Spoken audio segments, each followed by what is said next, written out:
الله ربي والإسلام ديني ومحمدا رسول الله.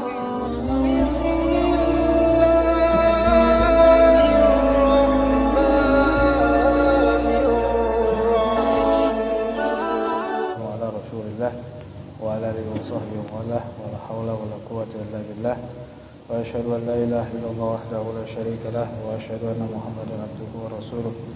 اللهم صل وسلم وبارك وعظم وكرم وشرف على هذا النبي الكريم وعلى آله وصحبه أجمعين. أما بعد. Wahai kiram, bapak-bapak, ibu-ibu, jamaah Masjid Raya Al-Ihsan yang insyaallah kita semua dimuliakan oleh Allah Subhanahu wa taala. Alhamdulillah, pada hari ini kita kembali bermuajahah untuk sama-sama melanjutkan kitab kita yang kitab Nasaihul Ibad, yang di kitab saya sudah halaman 26. Di sini makalah yang ke-20. Halaman 118. Ya.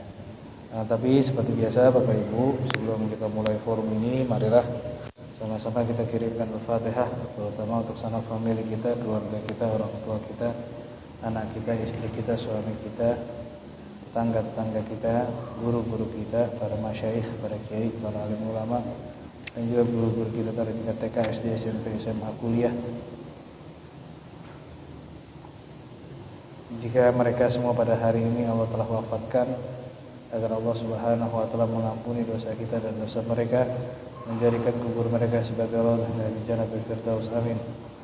Jika mereka semua pada hari dalam keadaan sakit, agar Allah Subhanahu wa taala menyembuhkan segala penyakit kita dan penyakit mereka. Jika mereka pada dalam keadaan sehat, agar Allah Subhanahu wa taala memberikan keberkahan, kesehatan, kemuliaan pada kita dan mereka. Ala hadiniyah wa bikunayatan salihah wa ila hadratin Nabi Mustafa Rasulullah sallallahu alaihi wasallam. Al-Fatihah. Al-Fatihah.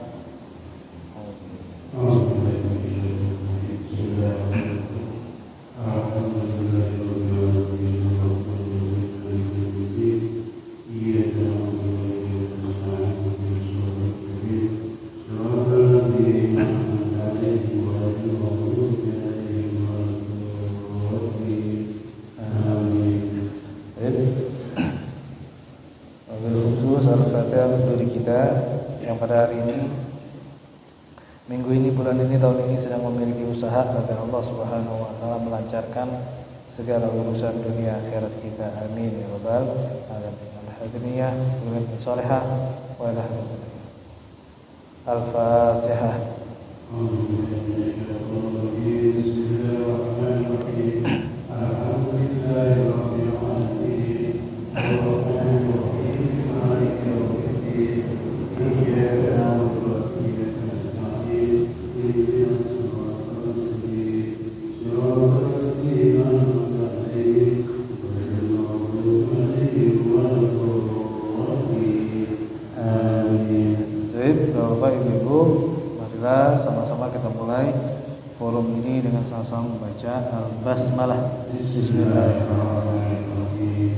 Ya, kita lanjutkan diskusi kita terkait dengan kitab Nasaihul Ibad, nasihat bagi hamba terhadap hamba, yang alhamdulillah pada malam hari kita sudah sampai di makalah yang ke-20, halaman 118.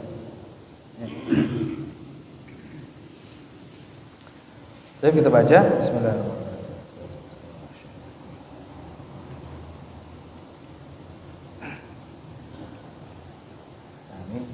Wal maqalatul isyum. Ya. Wal maqalatul isyum, makalah yang ke-20. An ba'dil hukama, dari sebagian para ahli hikmah. Ya. Dari sebagian para ahli hikmah. Hina sa'ala kaifa anta, ketika mereka ditanya, "Hai, kabar kamu bagaimana?" Kalau bahasa kita, apa kabar Anda? Ala ay halin anta, bagaimana keadaan kamu? Faqala, maka mereka akan berkata, ana ma'al maut, mutawalla li umuri, mutawalli li umuri, saya bersama zat yang menaungi seluruh urusan kami, ya. Alal muwafaqah lil awamir, ya. Dan alal muwafaqah li awamirihi, maka saya akan selalu menjaga terhadap perintah-perintahnya, ya. Wa ma'an nafs alal mukhalafah, dan saya orang yang akan menentang terhadap hawa nafsu, ya. Terhadap hawa nafsu. Wa amal khalqi alan nasihah, dan saya adalah orang yang selalu, ya, memberikan nasihat, ai ad-du'a ila ma fihi salah wa nahy amma fihi fasad, ya.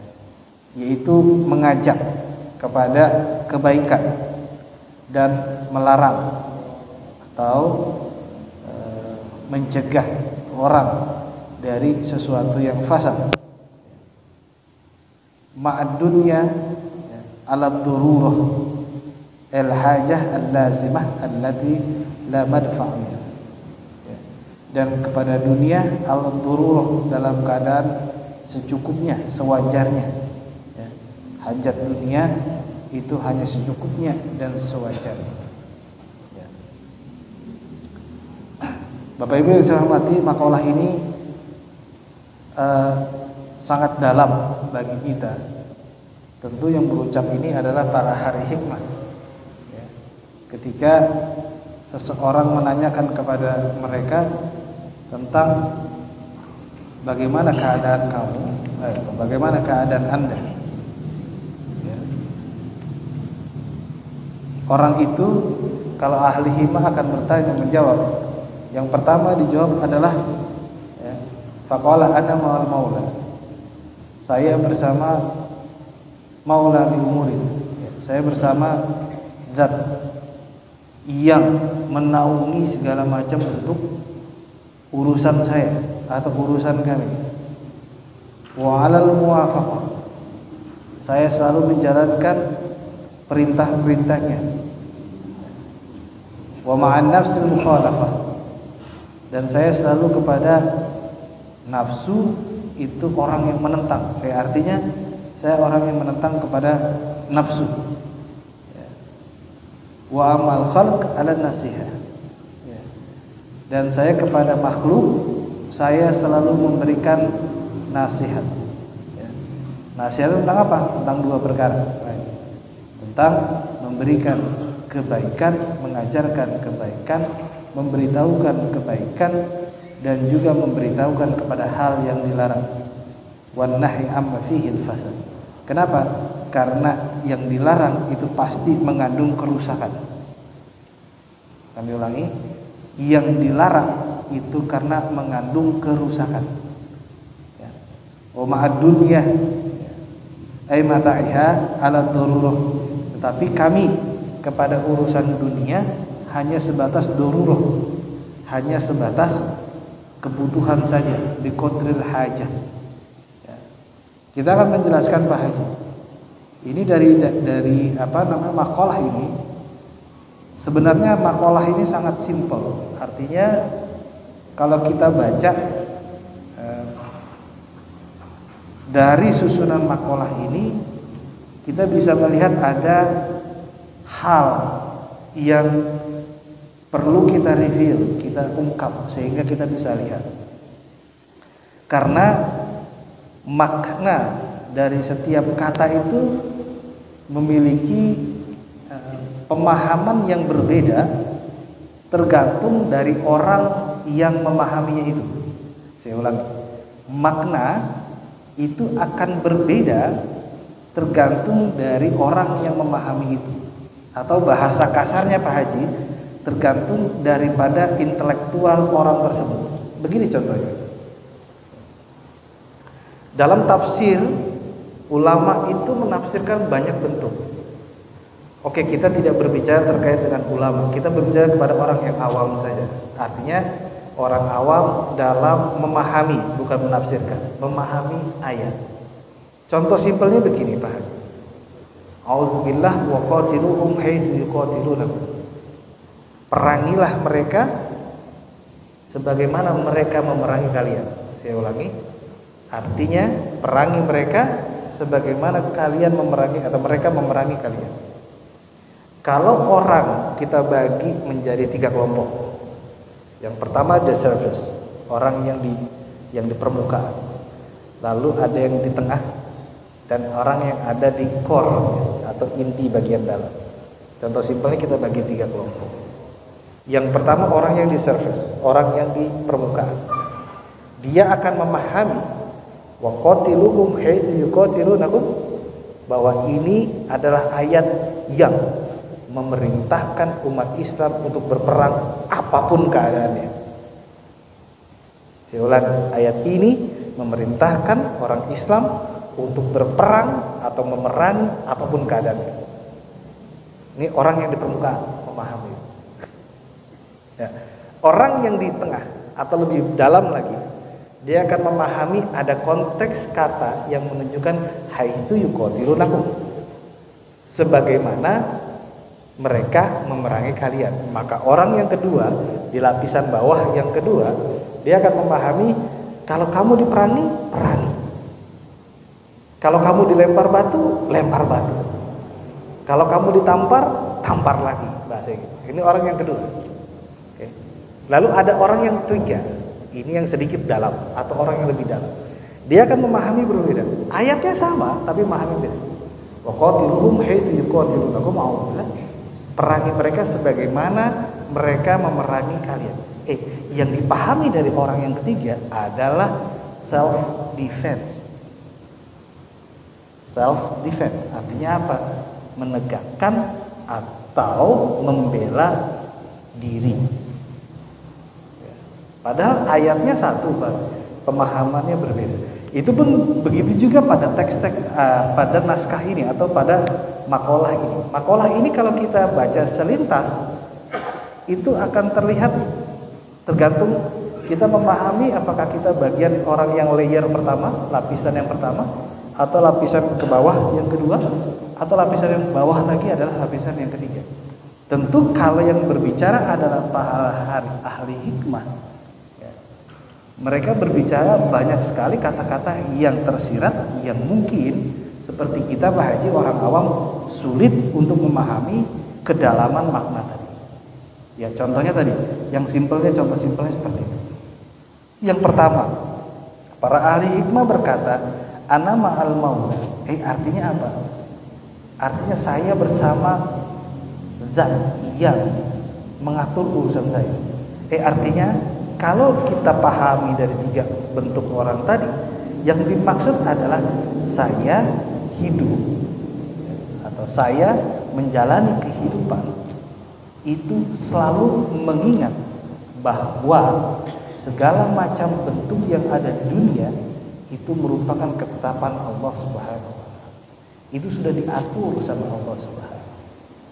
Kalau kita Pak Haji orang awam, kita dapat rezeki nggak dapat rezeki, kita serahkan kepada Allah. Ya. Bahkan yang lebih miris lagi, misalnya kita dapat musibah hari ini, yakinlah itu bahwa sudah merupakan ketetapan Allah. Yang dimaksud ana ma'al maula. Ya. Saya bersama Allah. Artinya bersama Allah, semua urusan saya serahkan kepada Zat yang mengatur segala macam urusan saya. Keikhlasan kita kepada Allah sebagai hamba. Wa 'alal muwafaqah, tetapi dalam perwujudan itu saya tentu konsisten menegakkan, menjalankan, mematuhi yang muwafaqah. Artinya apa? Segala macam peraturan, hukum-hukum yang Zat tadi berikan kepada saya. Saya ulangi, saya patuh dan tunduk kepada hukum, artinya hukum yang Zat tadi berikan kepada saya. Ya. Wa ma'an nafsil mukhalafah.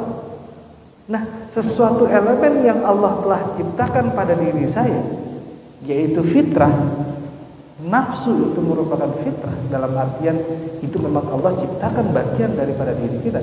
Tetapi saya selalu berada di opposite. saya selalu berada pada sisi yang berbeda dari nafsu itu. Ya.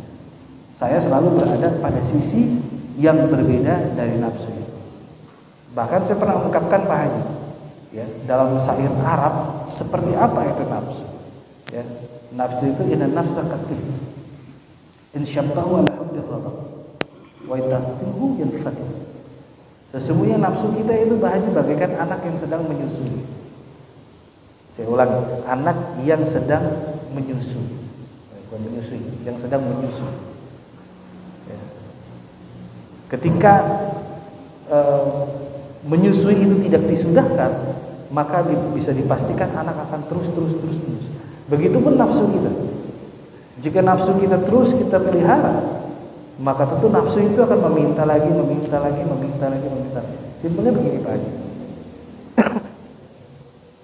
Jika ada orang yang bisa menghasilkan uang dengan cepat dan merasa bahwa mudah untuk mendapatkan uang, walaupun itu memiliki konsekuensi hukum, karena dia memiliki nafsu yang besar, maka sekali tidak ketahuan, dia akan lanjutkan yang kedua kali, ketiga kali, keempat kali, kelima kali, dan seterusnya, sampai dia menahan daripada nafsu itu. Nah, orang yang beruntung adalah orang yang ma'an nafsul mukhalafah, orang yang selalu berada pada sisi yang berbeda dari nafsu itu. Tetapi dari segi sosial, ya, dari segi sosial, manusia adalah makhluk sosial, ma'al mukhalafah, ma'al khalq, ala nafsiha. Tapi saya tidak hanya berjalan dengan diri saya sendiri. Ketika ada sesuatu yang tidak tepat, maka saya berikan nasihat. Nasihat itu merupakan informasi yang terpenting, baik dia tahu ataupun dia tidak tahu.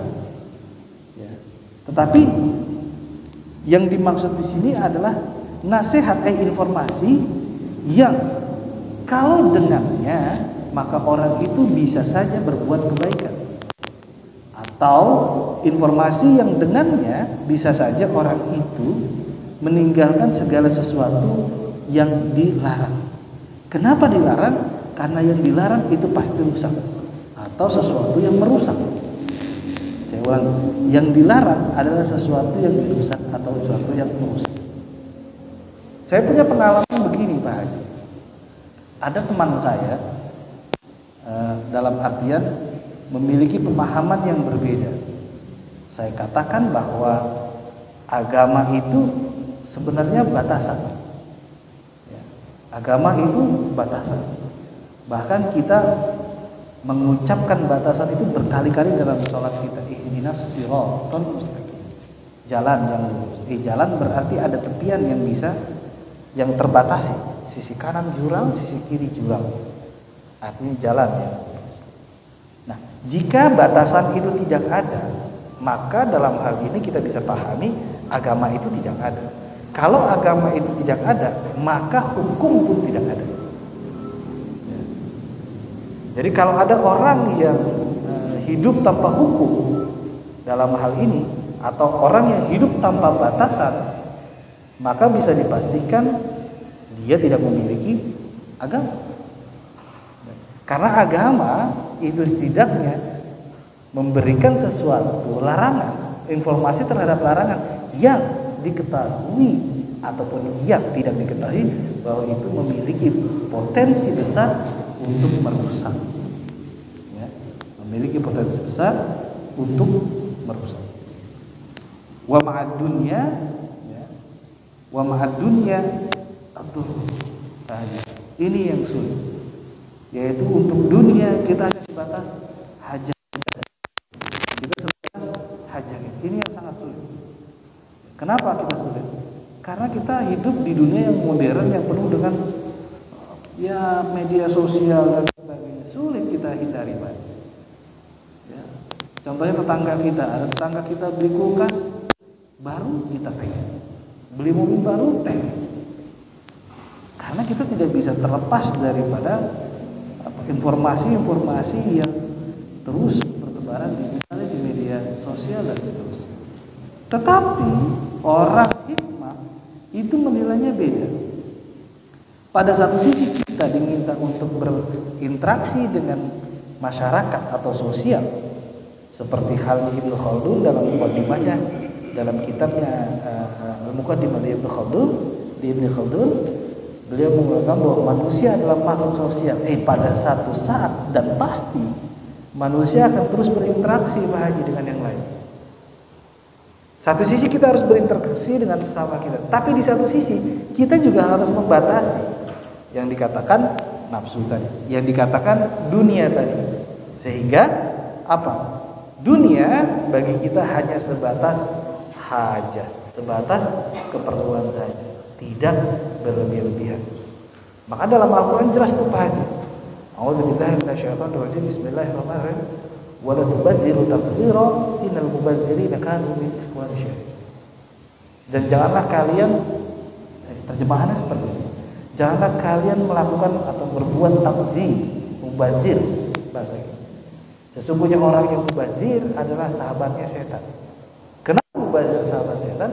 Artinya dia menggunakan dunia, memanfaatkan dunia untuk hal bukan sebatas hajat, untuk hal bukan sebatas keperluan. Sekarang begini Pak, bagaimana saya bisa mengukur keperluan dan bukan keperluan?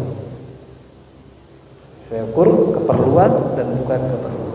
Maaf, kita hanya sebatas untuk memahami tekstual saja. Sekarang, contohnya Pak Haji Muhammad punya mobil satu, karena misalnya untuk mengantar anaknya, mengantar istrinya, itu hajah atau bukan? Hajah atau bukan? Keperluan atau bukan? Keperluan, bisa dikatakan keperluan. Sekarang Pak Haji Muhammad punya mobil dua, ya, Pak Haji Muhammad sendiri, istrinya sendiri.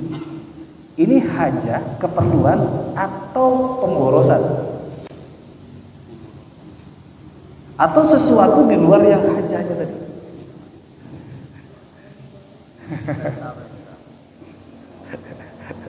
Kalau gitu kita nggak bisa rentalin mobil dong. Wah, itu mobilnya banyak sana. Berarti kalau kita punya mobil dua, ya, apakah itu untuk kebutuhan? Tergantung orangnya Pak Haji.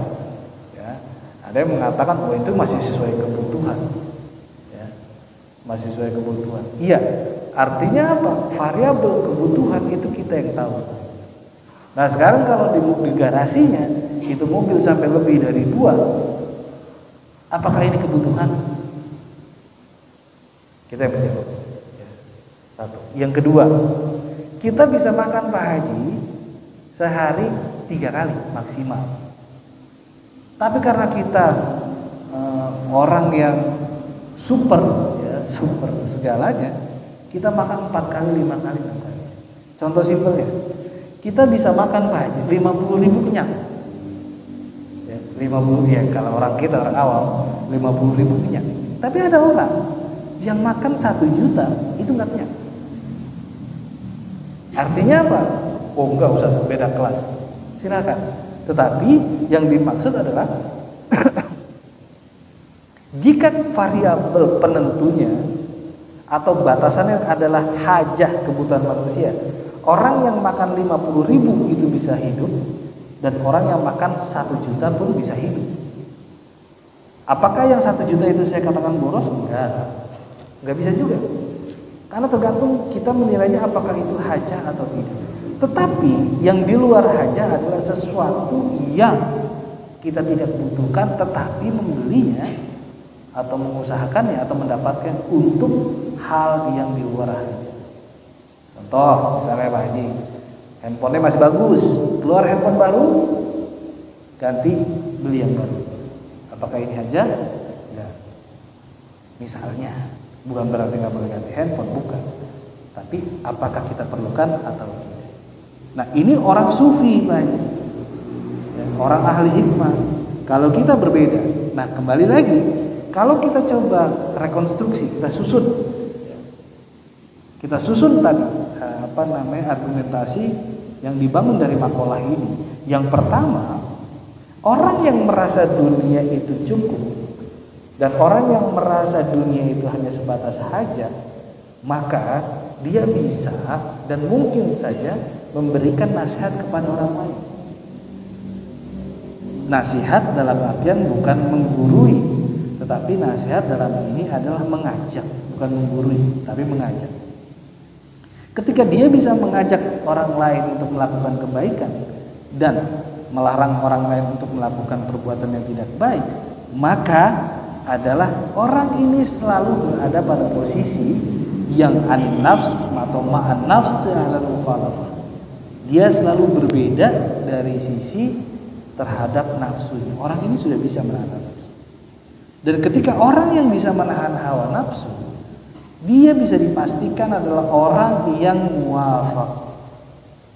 Orang yang selalu menjalankan perintah Allah. Nah, kalau orang yang bisa bersama menjalankan perintah Allah, berarti orang yang sudah menyerahkan dirinya secara totalitas kepada Allah Subhanahu. Jadi susunannya itu sangat dalam. Ketimbang kalau kita baca itu mungkin tadi ya pemahaman dari masing-masing lapisan orang itu bisa memahaminya berbeda. Tapi kalau kita lihat lagi dan kita baca dan kita dalami, sebenarnya makna ini adalah poin intinya dari makalah ini adalah kita menyerahkan kepada Allah Subhanahu wa taala segala urusan kita dengan menjalankan syariat, menahan hawa nafsu, mengajak orang untuk kepada kebaikan dan mengajak orang untuk meninggalkan kebaikan, dan yang pasti adalah untuk urusan dunia itu alatullah, hanya sebatas kebutuhan tidak lebih. Ya, dunia hanya sebatas kebutuhan tidak lebih. Baik, sampai lagi masih lama. Wal maqalatu hadiyatul syekh. Makalah yang ke-21. Ikhtar ba'dul hukama arba'atu kalimat. Para ahli hikmah setelah makalah yang ke-20 di makalah 21, para ahli hikmah memilih 4 kalimat. Arba'ul jumlah atau jumlah. Min arba'atin min kutubin, ya, dari 4 kitab. Yang maksud kitab samawiyah. Kitab samawiyah. Ya, kitab samawiyah. Ya, jadi Pak Haji kalau dalam pelajaran atau milal wanihal agama, itu agama dibagi menjadi setidaknya ada 2. Yang pertama adalah agama samawi, ya. Yang dua adalah agama wad'i. Agama samawi adalah agama yang Allah Subhanahu wa taala turunkan bahasanya dari langit. Ada Yahudi atau apa namanya? Ya, Yahudi. Ya. Lalu ada Nasrani dan juga ada Islam. Nah, ini dalam kategori disebut agama samawi.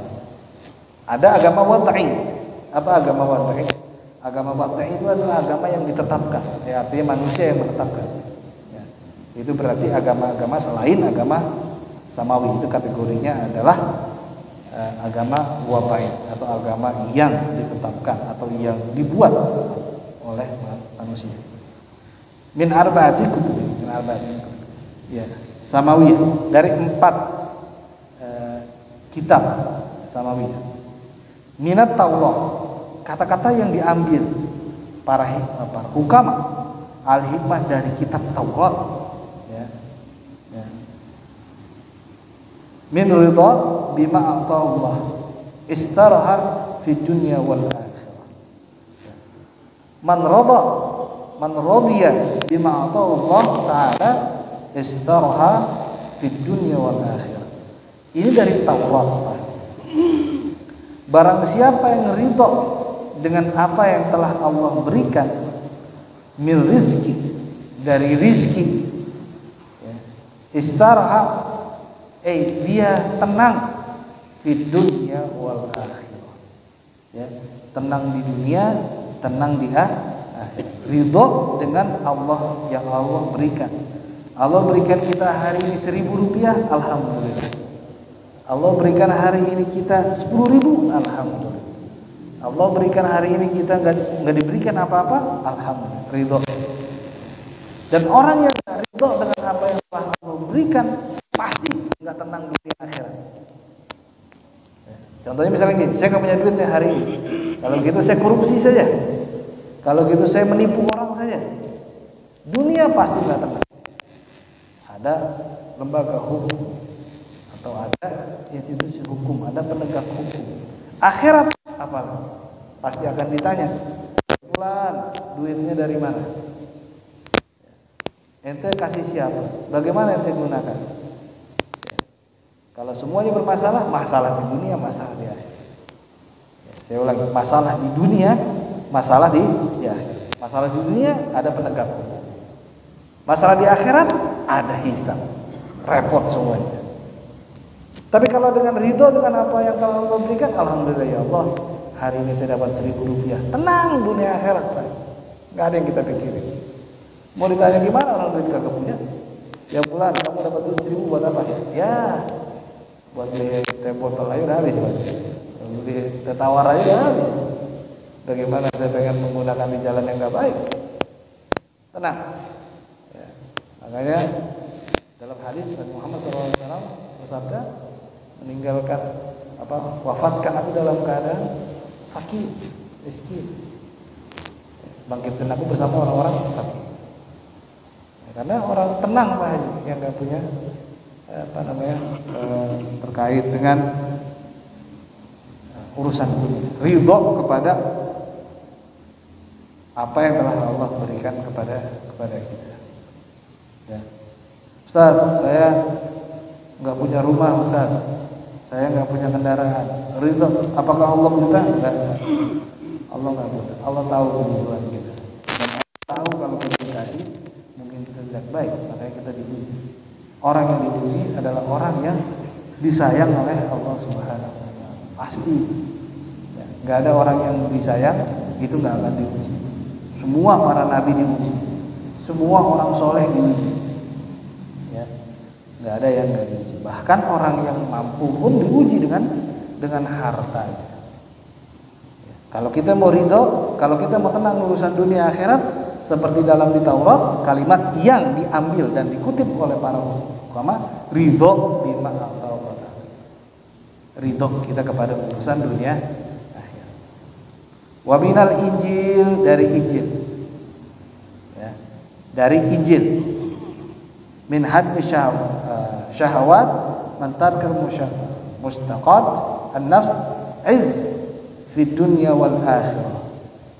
Haji, barang siapa yang menghancurkan syahwat, ini dari Injil. Barang siapa yang menghancurkan syahwat, maka dia kuat di dunia wal akhirah. Di dunia di akhirat. Ya, menghancurkan syahwat. Artinya apa? Kita perangi. Ya, perangi syahwat itu. Ya. Maka Nabi Muhammad SAW ketika perang, para sahabat sudah banyak yang wafat, para hufat sudah banyak yang wafat. Nabi Muhammad raja dan jihadil asghar ila jihadil akbar. Kita selesai baru dengan jihad asghar, jihad yang kecil Pak. Kita akan berperang dengan jihad yang besar. Apa itu? Jihad hawa nafsu. Barang siapa menghancurkan syahwat, maka dia akan kuat di dunia dan di akhirat. Enggak akan tergoda. Ya, di akhirat akan tenang. Karena kenapa? Karena semuanya urusan Allah. Wa minaz zabur, dan dari kitab Zabur. Man tafarrada bi nafsi wa malih najat di dunia wal akhirah. Barang siapa yang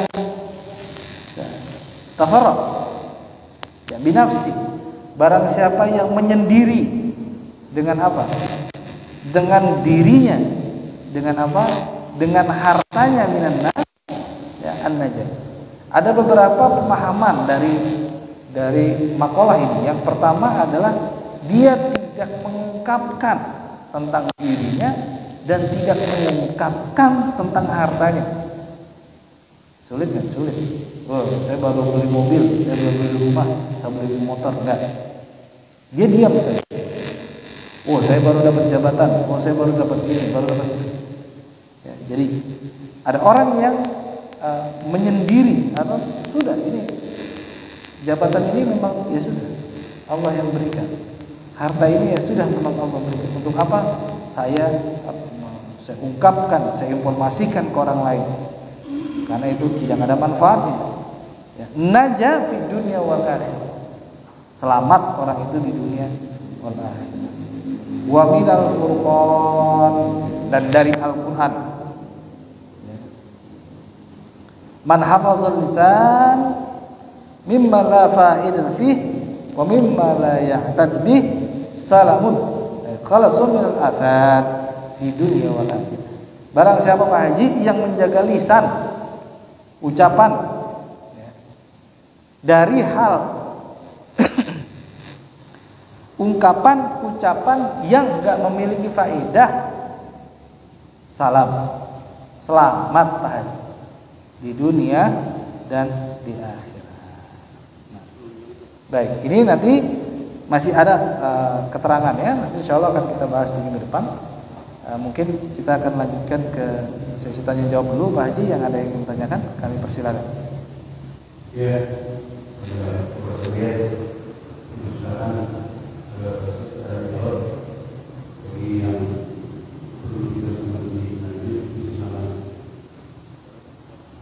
ya, waalaikumsalam.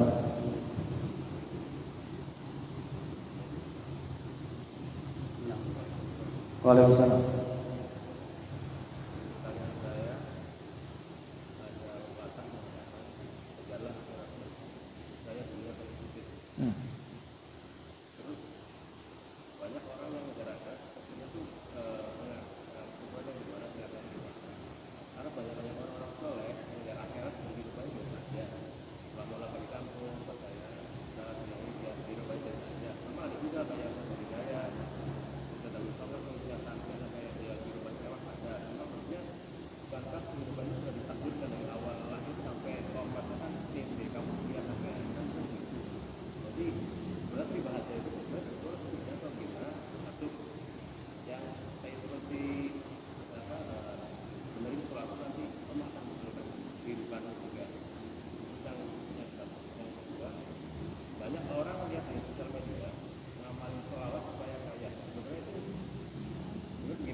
Baik, terima kasih Ustaz.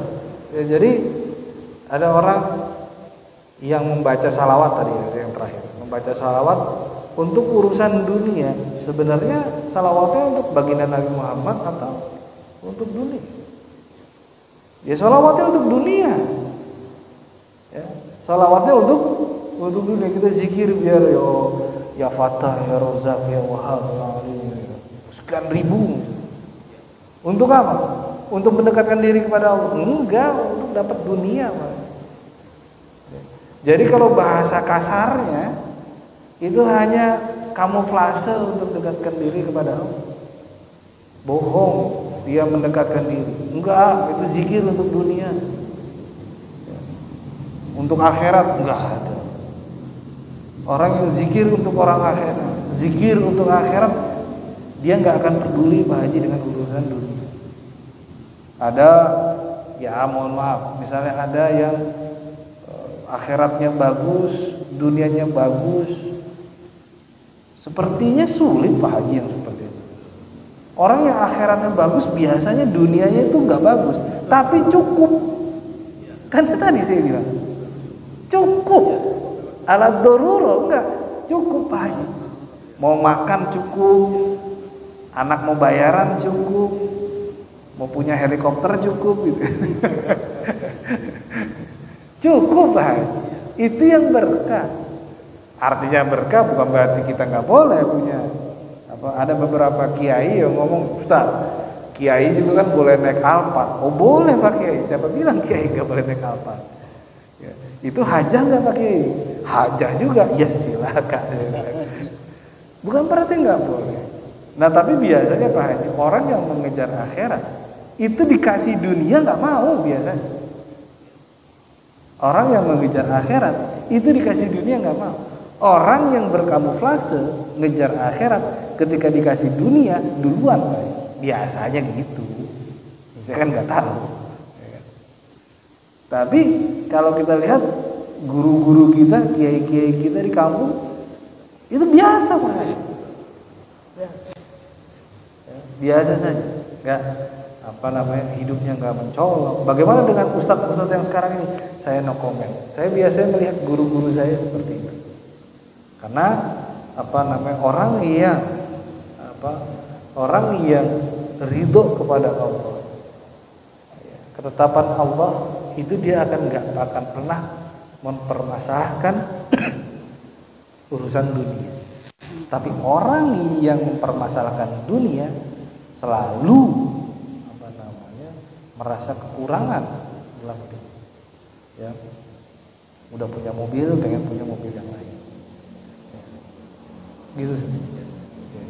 Jadi, apakah kita bisa menilai mereka ikhlas atau tidak ikhlas?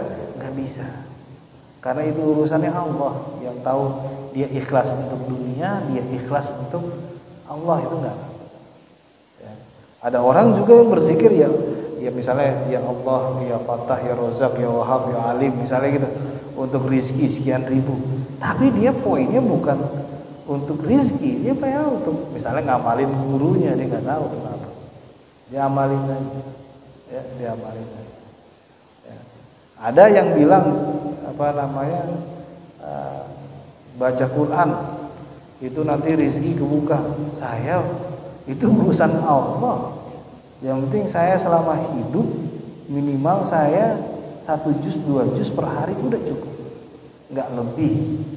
Artinya ini tahadus binikmah. Mau urusan Allah kasih rezeki nggak kasih rezeki itu urusan Allah. Tapi kalau kita ngejar dunianya, kita baca Quran buat bisa beli misalnya mobil mewah, ya udah selesai. Kenapa? Kembali lagi kalau kita lihat di sini, orang yang urusan dunianya nggak cukup, ya pasti nggak akan cukup dunia. Nah, kenapa? Karena nggak akan cukup, ya itu karena nafsu, Pak Haji. Karena punya hawa nafsu. Nafsu itu nggak akan pernah cukup. Punya 1 pengen 2, punya 2 pengen 3, punya 3 pengen 4. Kalau bisa punya gunung. Ya. Ketika Fir'aun sudah punya segalanya, pengen. Ya. Ketika Haman itu kuncinya korun.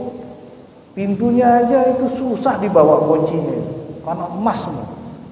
Masih tetap tidak beriman kepada Tuhan. Apalagi kita yang baru punya uang di tabungan 100.000. Artinya apa? Nggak akan cukup. Nah, ketika nggak akan cukup, mana batasannya? Batasannya akhirat.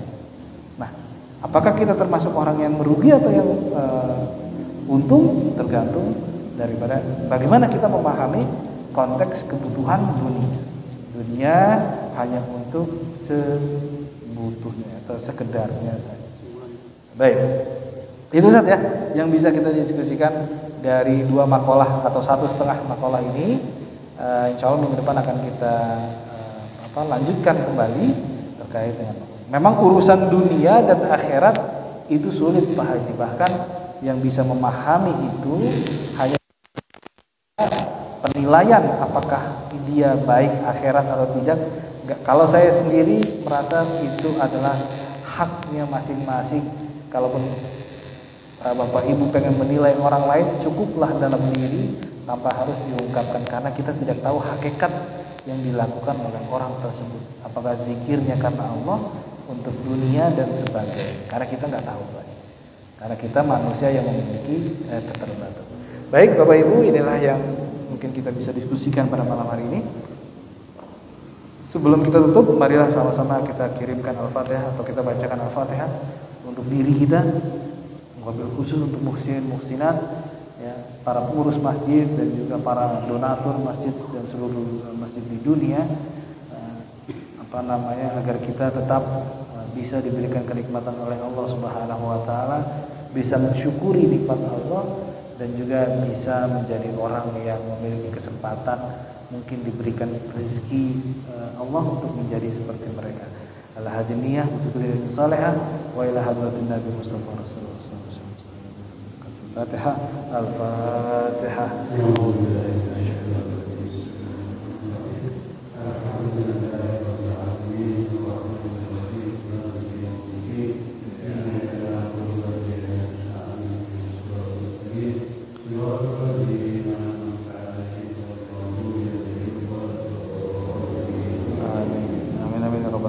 Baik Bapak Ibu, marilah sama-sama kita tutup forum ini dengan sama-sama baca Alhamdulillah. Allahumma waffiqna li thoriq. Assalamualaikum warahmatullahi wabarakatuh.